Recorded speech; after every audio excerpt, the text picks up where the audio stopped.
At the beginning of 2014, I was at a point in my life where I didn't want to be married anymore.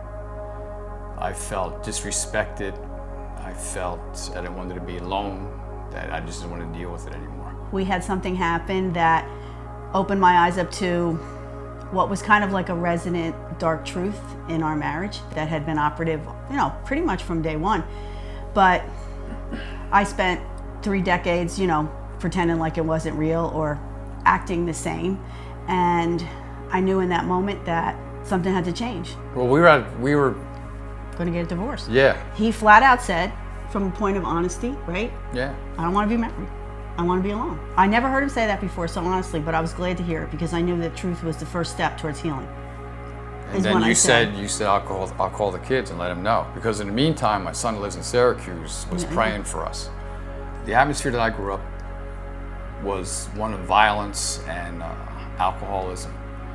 And what happens is when you grow up in that atmosphere, you develop survival skills. Isolation, wanting to isolate yourself, wanting to be cut off from people, wanting to have no part of intimacy, not putting your business out in the street. So I had to come through the realization of, do I want to keep walking in that or not?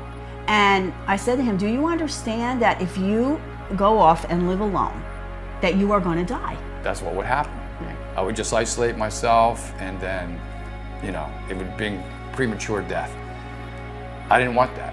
Plus, I didn't want to put my family through that. And even though it's been rough, I didn't want the marriage really to dissolve. I mean, deep down, I didn't want the marriage to dissolve. So I realized that since alcohol was a problem, I literally went and took a wine bottle that we had in the house. It was empty.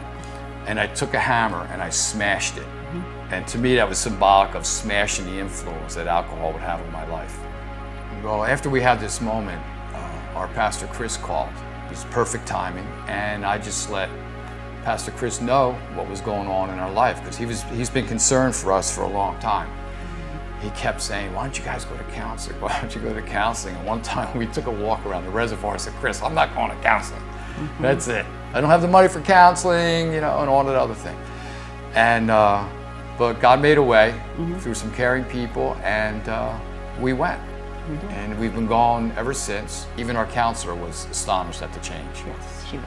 She said we weren't like the same people. We went in September, and Bruce said, I'm never coming back here. Right. And then we went in February after we had this amazing moment, and she was like, oh my gosh, you guys don't even look like the same people. Like, he actually sends me texts now that make me laugh. And one of the things our counselor said to us is, make sure you tell him he makes you laugh.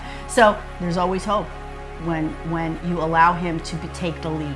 That's the thing. You have to allow him. You have to surrender. You have to put down your own pride, and it's a constant surrendering is what it is. Yep.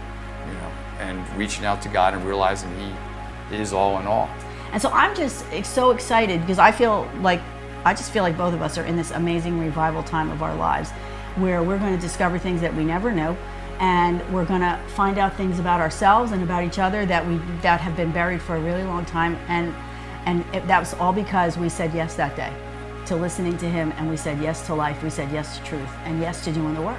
There's one scripture verse that comes to my mind, when we are faithless, we're faithless, we don't believe, He's still faithful. That is so cool to me.